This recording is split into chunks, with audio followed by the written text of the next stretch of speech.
Hello दोस्तों, आप सभी का अपने YouTube चैनल पाइथन क्लासेस में बहुत बहुत स्वागत है।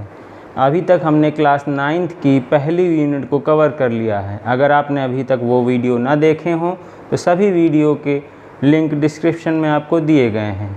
आज हम क्लास 10th की पहली यूनिट शुरू करने चल रहे हैं जिसका नाम है नंबर सिस्टम, और पहला हमारा लेसन है रियल नंबर्स। अब डेली आपको शाम को 5 बजे क्लास 10th की एक वीडियो मिलेगी और सुबह 5 बजे क्लास 9th की वीडियो जैसे चल रही थी कंटिन्यूएशन में चलती रहेंगी। अगर आप सभी को मेरा पढ़ाया हुआ अच्छा लग रहा है तो नीचे लाल रंग के सब्सक्राइब बटन को तुरंत दबा दीजिए और बगल में घंटी के आइकन को ऑल पर सेट कर दीजिए, जिससे कि मैं जैसे ही नया वीडियो अपलोड करूं आप सभी को तुरंत नोटिफिकेशन पहुंच जाए। चलिए आज की क्लास शुरू करते हैं। क्लास 10th में हमारा रियल नंबर्स में ये हमारा पहला चैप्टर है नंबर सिस्टम का, रियल नंबर्स। इसमें एक ही चैप्टर है इस यूनिट में। हमने क्लास 9th में भी नंबर के बारे में पढ़ा था, रियल नंबर्स के बारे में पढ़ा था। चलिए सबसे पहले हम डिस्कस कर लेते हैं कि इस चैप्टर में हम कौन कौन से टॉपिक्स को पढ़ेंगे। हमारे कक्षा 10 के पहले इस चैप्टर में हमें निम्नलिखित पॉइंट्स को कवर करना है। चलिए एक एक के बारे में देख लेते हैं।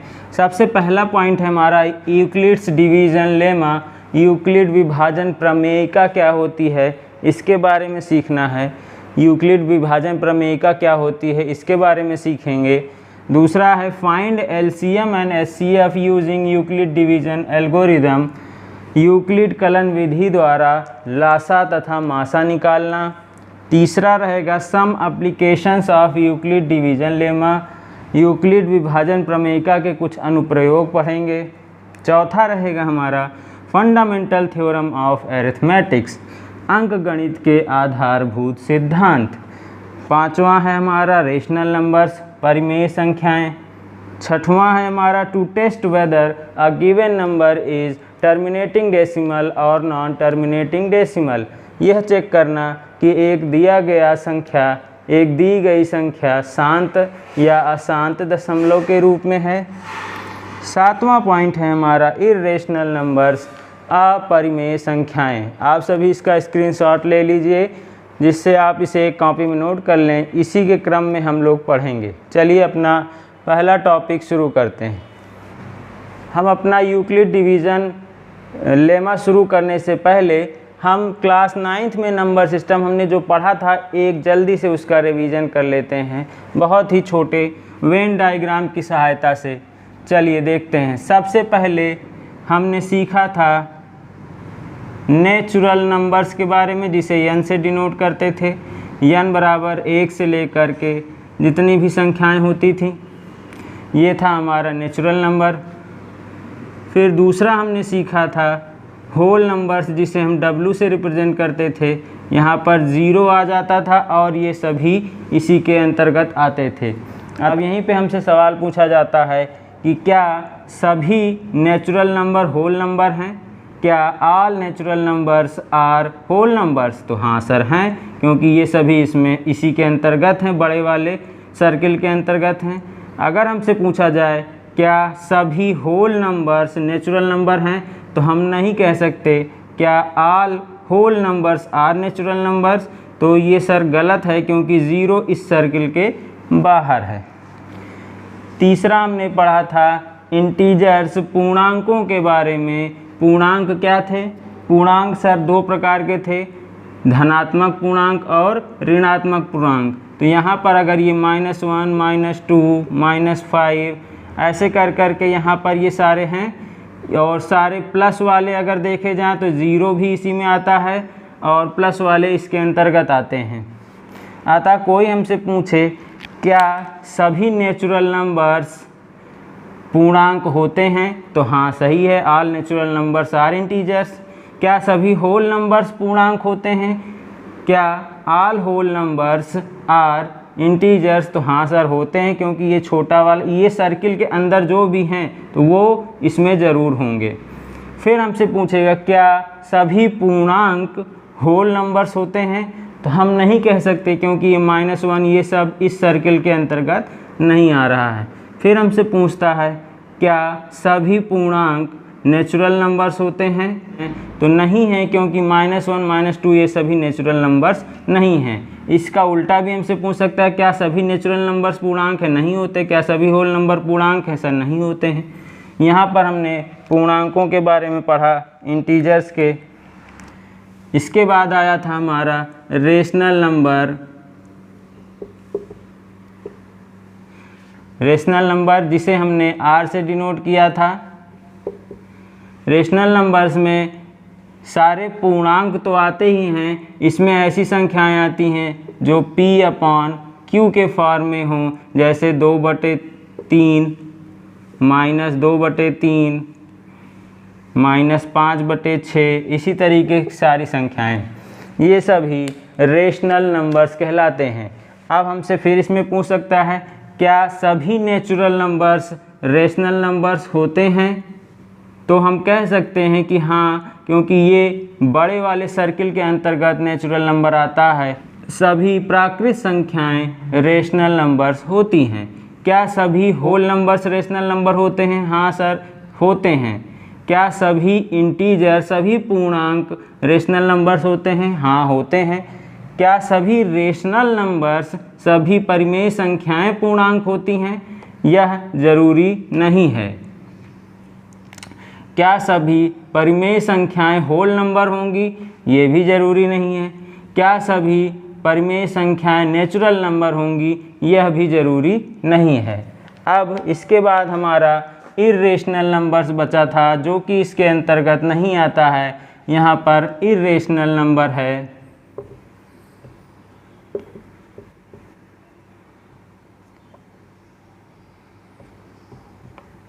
इर्रेशनल नंबर्स कौन से थे? जो हम P/Q के रूप में नहीं लिख सकते हैं। जैसे एग्जाम्पल के लिए पाई है, √2 है, √3 है, √5 है, एक्सेट्रा। इस तरीके की संख्याएं इर्रेशनल नंबर्स कहलाती हैं।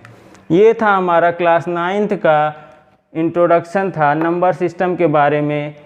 अब हम लोग अपना पहला टॉपिक शुरू करने चल रहे हैं क्लास 10th में, जिसका नाम है यूक्लिड्स डिवीज़न लेमा। हमारा पहला टॉपिक है यूक्लिड्स डिवीज़न लेमा, यूक्लिड विभाजन प्रमेय का। चलिए देख रहे हैं हम यहाँ पर, यह पूरी लाइन 3 शब्दों से मिलकर बनी है। पहला है यूक्लिड्स, दूसरा है डिवीज़न, तीसरा है लेमा। पहले हम इन तीनों शब्दों को अच्छे से समझ लें, तो हमें अपने आप यह प्रमेय का समझ में आ जाएगी। सबसे पहले यूक्लिड्स की बात करें तो यूक्लिड जो है नाम है, ये तो नाम हो गया, कोई बात नहीं। अगला है डिवीज़न। डिवीज़न भाग, इसको हम छोटी कक्षाओं से पढ़ते आ रहे हैं कि भाग क्या होता है। चलिए एक बार हम लोग भाग फिर सीख लेते हैं। जैसे हमारे सामने है कि 4 को डिवाइड करिए 3 से, हमें 4 को 3 से डिवाइड करना है। चलिए करते हैं। 3, 4 हमने लिखा। अब 3 से हमने भाग दिया तो ये एक बार जाएगा, यहाँ बचेगा 1। दूसरा देख लेते हैं एग्जाम्पल।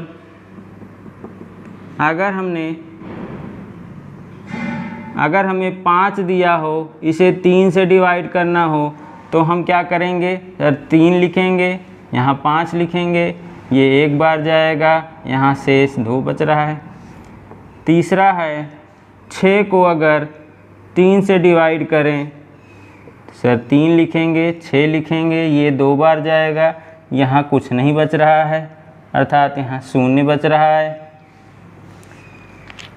अब हमने 3 विभाजन देखे, यह कुछ बता रहे हैं हमें कि इससे हमें इसी के बारे में सीखना है। चलिए देखिए, जब हम 3 से 4 में भाग करते हैं तो हमें यहाँ पर कुछ निकल कर आ रहा है, यहाँ पर जो दिया है और ये जो दिया है, इनके भी कुछ नाम हैं। अगर हमें ऐसे दिया हो तो यहाँ पर जो होता है ये कहलाता है भाजक,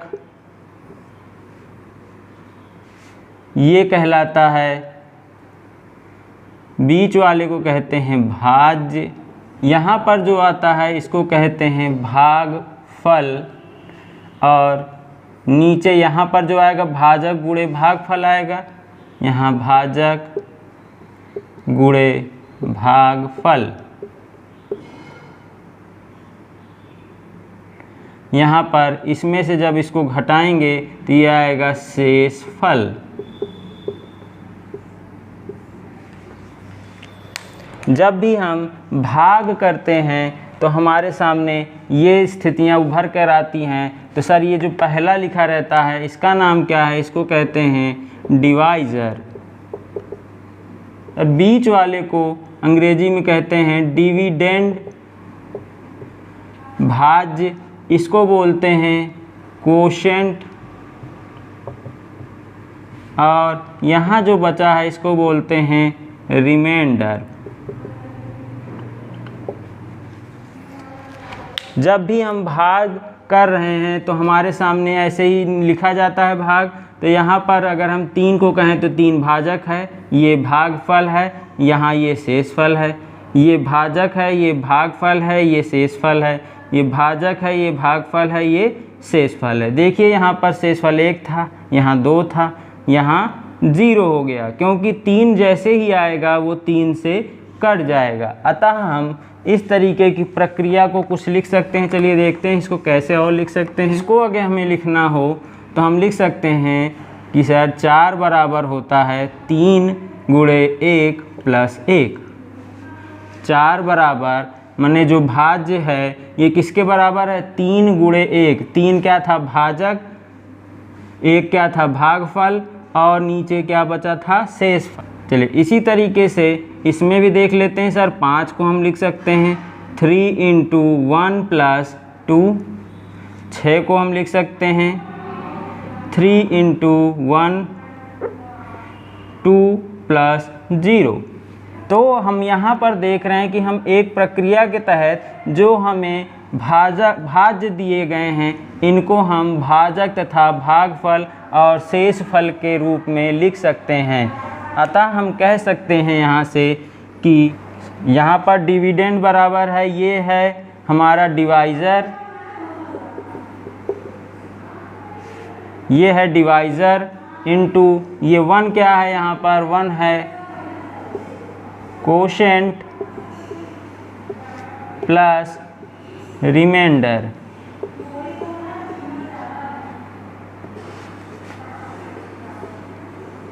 भाजक गुणे भागफल प्लस शेषफल।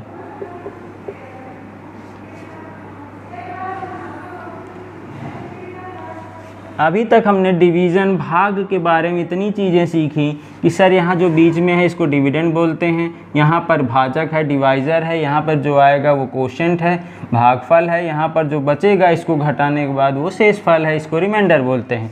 हम इसको इस तरीके से लिख सकते हैं dividend equal to divisor into quotient plus remainder. इसी को हम लोग डिवीज़न लेमा या डिवीज़न रूल बोलते हैं, डिवीज़न रूल बोलते हैं। अभी तक हमने 2 चीज़ें पढ़ ली, डिवीज़न क्या था। अब हमारे सामने तीसरा शब्द है लेमा, प्रमेयिका। देखिए गणित में हम जितना ही शब्दों का मतलब समझेंगे उतना ही हम इसका कॉन्सेप्ट क्लियर कर पाएंगे, नहीं तो हम इसे याद ही करते रह जाएंगे यूक्लिड डिवीज़न लेमा क्या होता है। हमने एक एक चीज़ को तोड़ा, यूक्लिड नाम है, डिवीज़न क्या होता है अभी देखा हमने, और लेमा क्या होता है इसको चल रहे हैं देखने। चलिए देखते हैं लेमा क्या होता है, प्रमेयिका क्या होती है। प्रमेयिका हिंदी में कहते हैं, चलिए इंग्लिश में इसकी परिभाषा देखें पहले। A lemma is a proven statement used for proving another statement। प्रमेयिका एक सिद्ध कथन होता है जिसका प्रयोग दूसरे कथन को सिद्ध करने में करते हैं। अब हमने सीख लिया कि सर यहाँ यूक्लिड का क्या मतलब है, डिवीज़न का मतलब भाग है, लेमा का मतलब कुछ प्रमेय है। तो यूक्लिड ने कोई भाग की एक प्रमेय दी है, उसी के बारे में हमें पढ़ना है। यहाँ तक हमें समझ में आ गया है कि लेमा क्या है। चलिए अब हम यूक्लिड डिवीज़न लेमा को लिखते हैं कि क्या होता है। चलिए देखते हैं यूक्लिड महोदय ने क्या कथन कहा है। For any two given positive integers a and b, there exist unique whole numbers q and r such that a equals to b into q plus r। Hindi में हम कह सकते हैं दो दी गई धनात्मक पूर्णांक संख्याएं a तथा b के लिए अद्वितीय पूर्ण संख्याएं q तथा r इस प्रकार होती हैं कि a इक्वल्स टू b गुणे q प्लस r होता है। जो अभी हमने भाग में पढ़ा था वही चीज़ ये भी यूक्लिड महोदय भी बता रहे हैं कि a और b दो कोई धनात्मक पूर्णांक संख्याएं हमें दी गई हों तो उनके लिए q तथा r अलग अलग इस प्रकार से होते हैं कि a बराबर b गुणे q प्लस r होता है। चलिए अभी उदाहरणों से हम इसको समझते हैं। अभी हमने पीछे पढ़ा था डिवीज़न लेमा भाग प्रमेयिका के अनुसार क्या होता है। हमने पढ़ा था सर कि डिविडेंड जो होता है, dividend is equal to divisor into quotient plus remainder. Hindi में कहें भाज्य बराबर होता है भाजक गुणे भागफल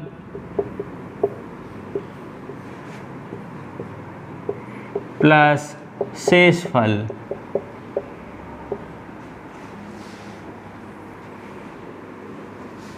विभाजन प्रमेयिका के अनुसार हमने देखा का डिविडेंड बराबर divisor into quotient plus remainder होता है। अतः हम यहाँ से कह सकते हैं यूक्लिड डिवीज़न लेमा में a इक्वल्स टू क्या है, यहाँ पर हमने a लिखा था तो a को हम लोग बोलते हैं डिविडेंड। यहाँ पर हमने लिखा था b को बोलते हैं डिवाइज़र। यहाँ पर लिखा था हमने q को बोलते हैं कोशेंट और यहाँ पर हमने लिखा था r को बोलते हैं रिमाइंडर। हमारे यूक्लिड डिवीज़न लेमा के अनुसार उन्होंने यही बताया था कि जो हमारा डिविडेंड होता है ये divisor into quotient plus remainder होता है। सिंपल सी बात यही है, बस इन्होंने अलग तरीके से बता दिया है हमें। चलिए हमारे सामने सवाल है a number when divided by 73 gives 34 as a quotient and 23 as a remainder, find the number. एक संख्या को जब 73 से भाग दिया जाता है तो 34 भागफल आता है तथा 23 शेषफल आता है, तो उस संख्या को बताइए। चलिए अब इसको हल करते हैं। हमें क्या क्या दिया है उसको लिखते हैं गिवन, हिंदी में बोलते हैं दिया है। सबसे पहले लिखेंगे दिया है। क्या दिया है, डिवाइडेड बाय 73, तो जिससे हम भाग देते हैं उसको क्या बोलते हैं, डिवाइज़र। भाजक, भाजक हमें दिया है 73। फिर क्या कह रहा है 34, क्या आता है कोशेंट।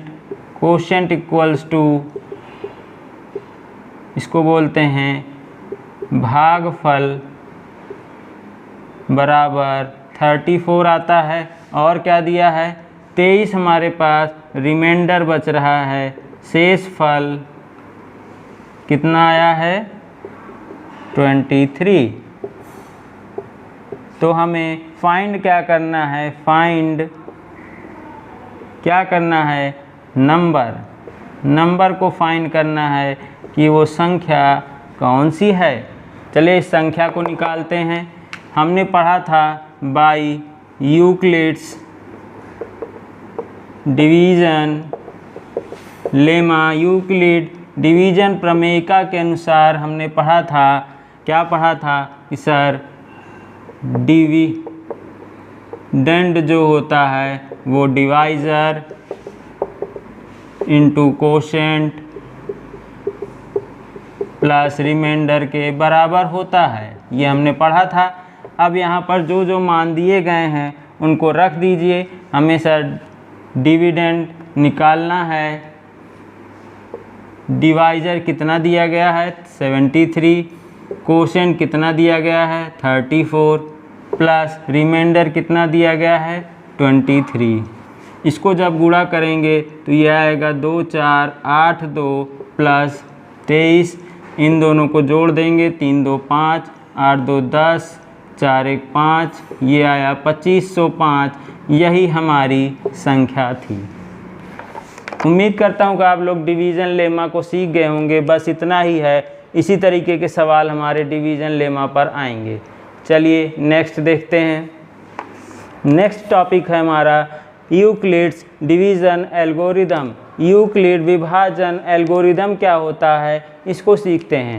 चलिए सबसे पहले हमने इन शब्दों को तोड़ना है। सर यूक्लिड नाम है, डिवीज़न हम पढ़ चुके हैं क्या होता है। एक नया शब्द हमारे सामने आ गया है एल्गोरिदम। तो सबसे पहले यही समझ लें कि एल्गोरिदम क्या होता है। इसी को हिंदी में कलन विधि बोल देते हैं। अगर हम कलन विधि की परिभाषा समझ जाएंगे क्या होता है तो हम अपने आप ही समझ जाएंगे कि यूक्लिड डिवीज़न एल्गोरिदम क्या होता है। चलिए देखते हैं क्या होता है। चलिए सबसे पहले हम एल्गोरिदम क्या होता है, कलन विधि क्या होता है, इसको समझते हैं। ये जो परिभाषा लिखी है इसको समझने से पहले हम सरल भाषा में समझते हैं कि कलन विधि क्या होता है। जैसे हमें बाइक चलाना सीखना है तो इसके लिए हमें क्या क्या करना पड़ेगा कि सर सबसे पहले गाड़ी को स्टार्ट करिए, फिर क्लच दबाइए, फिर फर्स्ट गियर लगाइए, फिर गाड़ी को थोड़ा सा एक्सीलेटर दीजिए, फिर गाड़ी अपने आप चलने लगेगी, फिर जहाँ पर आपको रुकना हो ब्रेक लगाइए। ये सभी क्या हैं, हमें कुछ विधियाँ बताई गई हैं, स्टेप्स बताए गए हैं। इसी को हम एल्गोरिदम कहते हैं। इसी तरीके से यहाँ गणित में भी एल्गोरिदम है। अब आपको समझ में आ जाएगा कि क्या होता है। N algorithm is a series of well defined steps which gives a method for solving a certain type of problem। कलन विधि क्या है, सुपरिभाषित कदमों की एक श्रृंखला है जो एक निश्चित प्रकार की समस्या को हल करने के लिए एक विधि देती है। चलिए अब आगे देखते हैं यूक्लिड डिवीज़न एल्गोरिदम क्या होता है। यूक्लिड डिवीज़न एल्गोरिदम क्या है। It is a technique to compute the SCF of two given positive integers with the help of some certain steps। कुछ निश्चित स्टेप्स में हम दो दी गई धनात्मक पूर्णांक संख्याओं का मासा निकाल सकते हैं। यह हमें एक विधि बताता है। यही यूक्लिड डिवीज़न एल्गोरिदम कहलाता है। अर्थात यूक्लिड डिवीज़न एल्गोरिदम की सहायता से हम दो दी गई धनात्मक पूर्णांक संख्याओं का मासा निकाल सकते हैं। यही हमारा दो दी गई धनात्मक पूर्णांक संख्याओं का मासा निकालने की विधि ही यूक्लिड डिवीज़न एल्गोरिदम कहलाती है। चलिए देखते हैं वो कौन कौन से स्टेप्स हैं। मान लेते हैं कि हमें दो धनात्मक पूर्णांक संख्याएं a तथा b दी गई हैं। पहला स्टेप होगा हमारा step 1, divide a by b। a को b से भाग करेंगे तो हमें कुछ मिलेगा, वी गेट कोशेंट, हमें भागफल q मिलेगा q एंड रिमाइंडर शेषफल r मिलेगा। जब हम a को b से भाग करेंगे तो हमें q कोशेंट मिलेगा तथा रिमाइंडर r मिलेगा, जो इस प्रकार होगा such that a equals to b गुणे q प्लस r, जहाँ वेयर ये r का मान क्या हो सकता है। सर r का मान 0 या 0 से शेषफल क्या आ सकता है, तो 0 आएगा, 0 से ज़्यादा आएगा और किससे छोटा होगा। सर जो b दिया है ये b से छोटा होना चाहिए r का मान। स्टेप 2 क्या है, 2 में क्या है, इफ़ r इक्वल टू 0, यदि हमारा शेषफल शून्य आ जाएगा तो हम वहीं पर बता देंगे कि HCF मासा जो है a और b का क्या होगा, b। अगर हमारा शेषफल 0 नहीं आता है तब क्या करेंगे, तब हम फिर से अप्लाई करेंगे डिवीज़न लेमा को। किस पर अब अप्लाई करेंगे, b और r पर। स्टेप 3, हम यही प्रक्रिया तब तक अपनाते रहेंगे जब तक कि हमारा लास्ट रिमाइंडर शून्य ना हो जाए। जो हमारा अंतिम डिवाइज़र आएगा, भाजक आएगा, वही हमारा रिक्वायर्ड HCF मासा कहलाएगा।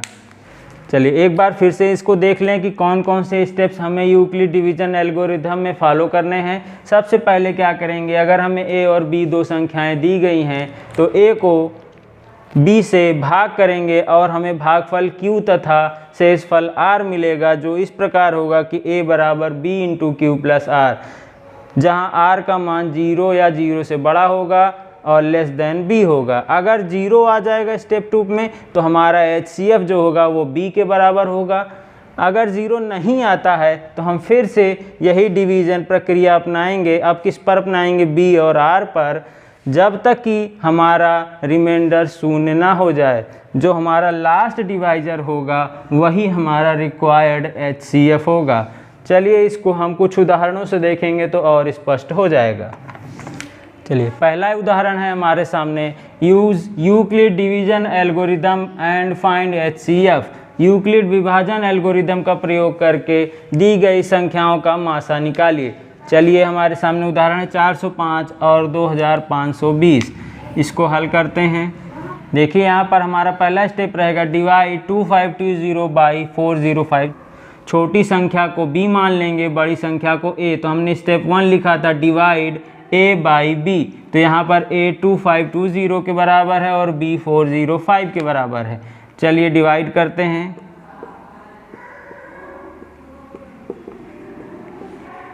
चलिए जब हम इसको भाग करते हैं तो देखते हैं कि ये 6 बार जाएगा, 6 पंचे 30, 6 चौको 24। इसको घटाया हमने तो ये 0, 12 में से 3 गया 9, यहाँ 0, यहाँ 0, ये आएगा 90, आया है r। अब b जो हमने माना था इसमें डिवाइड करेंगे, 405 को 90 से डिवाइड कर, ये आएगा 4 बार जाएगा, ये आएगा 360, फिर यहाँ बचा 5, यहाँ बचा 9 में 10 में 6 गया 4, यहाँ कुछ नहीं बचेगा। अभी भी नहीं 0 हुआ तो ये 45 है। ये 90 जो यहाँ आया है इसको यहाँ लिखते हैं और भाग करेंगे, सर ये 2 बार जाएगा। अब जा कर के हमारा रिमाइंडर 0 आया है। अतः हम यहाँ पर जो हमारा डिवाइज़र आया है 45, यही हमारा HCF कहलाता है। चलिए स्टेप्स में फॉर्म में लिखते हैं। स्टेप 1 हम लिख सकते हैं 2520 बराबर हमारे सामने आया था 405 इंटू 6 प्लस 90। अब 0 जब यहाँ पर ये r 0 नहीं हुआ तो हम स्टेप 2 में आए। स्टेप 2 में क्या करते हैं, सर 405 जो यहाँ लिखा है उसको इससे डिवाइड करते हैं तो ये आएगा 90 इंटू 4 प्लस 45। सर अभी भी रिमाइंडर 0 नहीं हुआ तो हम स्टेप 3 पर जाएंगे। स्टेप 3 पर सर 90 बराबर आएगा, यहाँ जो रिमाइंडर रहता है 45 इंटू कितनी बार 2 प्लस रिमाइंडर 0। अब जा कर के हमारा रिमाइंडर शून्य हुआ है। अतः हम ये जो हमारा डिवाइज़र आया है यही हमारा HCF होता है। So HCF of 405, 2520 equals to 45। 960 and 1575। हमारे सामने दो संख्याएं 960 और 1575, इनका हमें HCF निकालना है। तो स्टेप 1 में क्या लिखते थे, सर जो बड़ी संख्या है 1575, यही 960 कितनी बार, देखिए 9 है, यहाँ 15 है, अगर हम 2 बार ले जाएंगे तो ये नहीं आएगा। इधर हम डिवाइड बगल में करके देख लेते हैं। 960 1575, ये आपको समझाने के लिए मैं एक बार डिवाइड करके दिखा रहा हूँ। ये 1 बार जाएगा, ये बचेगा 5, 17 में 7 में 6 गया 1, 15 में 9 गया 6, यहाँ बचा 615, भी 0 नहीं हुआ तो यहाँ पर हम लिख सकते हैं 960 गुणे 1 प्लस 615। स्टेप 2 क्या होता था हमारा, सर यहाँ जो बचा है 960, इसी को हम लिखते थे 960 को हम 615 से भाग करेंगे तो सर ये एक ही बार जाएगा और कुछ रिमाइंडर बचेगा। पता कर लेते हैं कितना रिमाइंडर है। यहाँ घटाएंगे तो ये बचेगा 345। यहाँ हम लिख सकते हैं 345। अभी भी रिमाइंडर हमारा 0 नहीं हुआ। स्टेप 3 करेंगे। स्टेप 3 में क्या है सर, ये 615 जो लिखा है ये बराबर होगा 345 इंटू, सर 2 बार ले जाएंगे, देखते हैं क्या ये जाएगा यहाँ डिवाइड करके। नहीं जाएगा क्योंकि 3 दूनी 690 हो जाएगा, ज़्यादा हो जाएगा। 11 में 4 गया 7, 5 में 3 गया 2, सर यहाँ 270 बचेगा। अभी भी ये डिवाइड नहीं हो रहा है। देखिए स्टेप्स हम ऐसे ही लिखते जाएंगे, पेपर में भी हमें ऐसे ही लिखना है।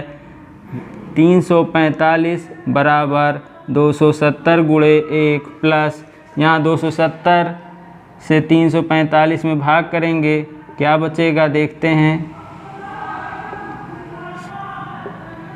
75 बचा, यहाँ 270 को फिर भाग करेंगे, सर यहाँ 75 बचेगा। अभी भी नहीं जाएगा। स्टेप 5 में क्या होगा सर, 270 बराबर क्या लिख सकते हैं 75 गुणे, सर 75 का पहाड़ा पढ़ेंगे 270 से ज़्यादा ना जाए। यहाँ पर हम देख रहे हैं सर कितनी बार जाएगा, 3 बार। 3 × 5 = 15, 3 × 7 = 21, 1 = 22।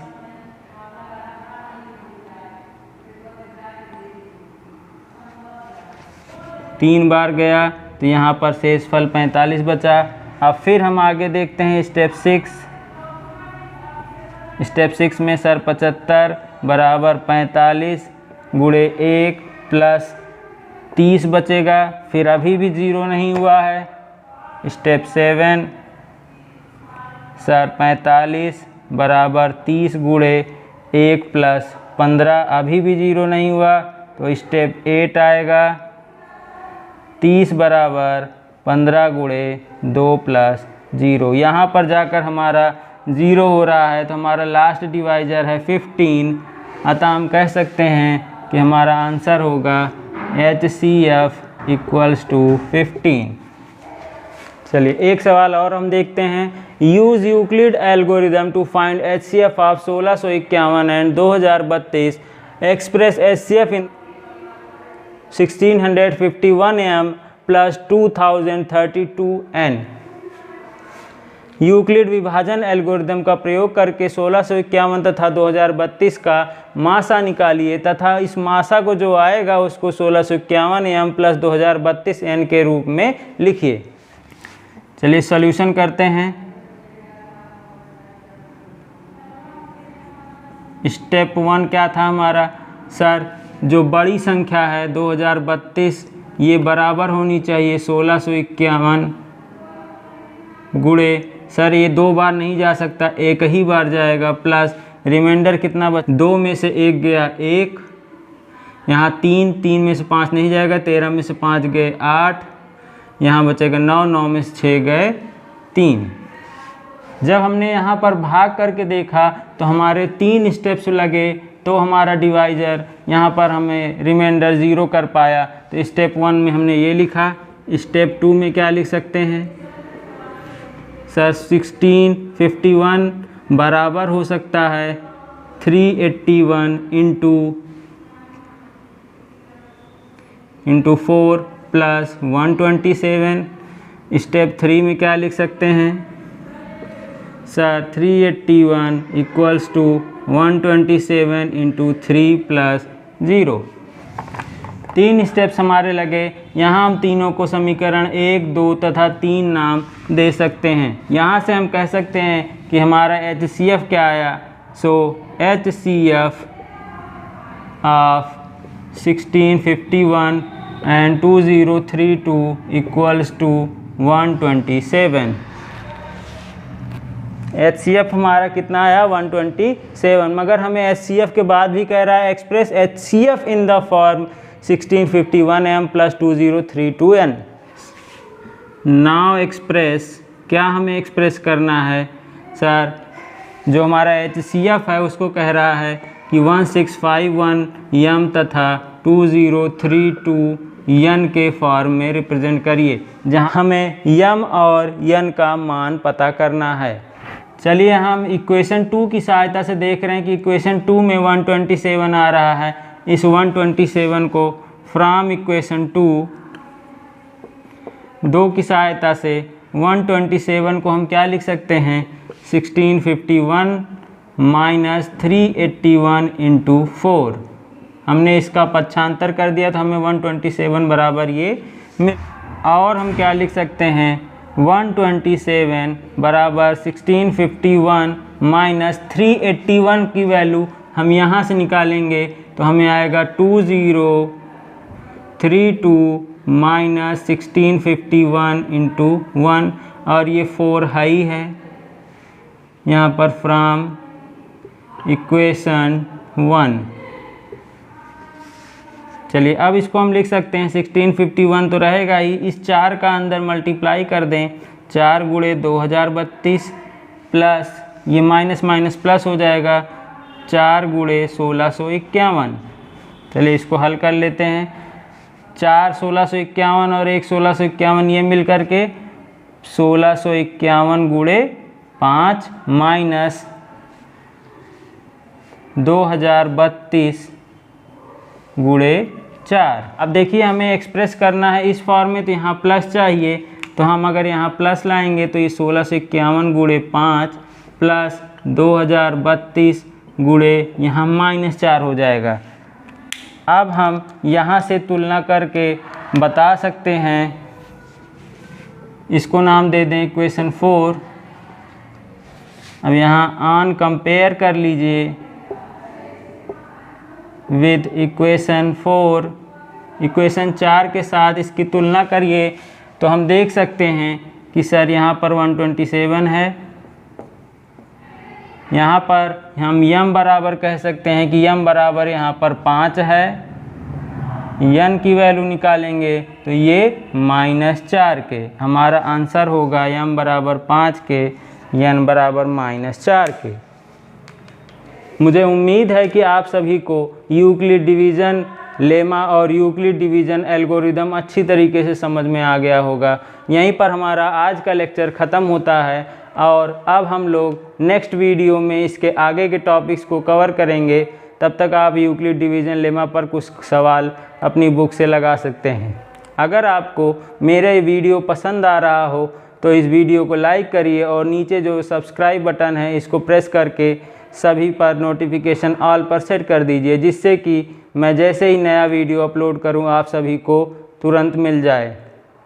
और एक और बात मैं कहना चाहता हूं कि अब डेली आपको क्लास 10th की वीडियो शाम को 5 बजे और क्लास 9 की वीडियो सुबह 5 बजे मिला करेंगी। तब तक के लिए धन्यवाद।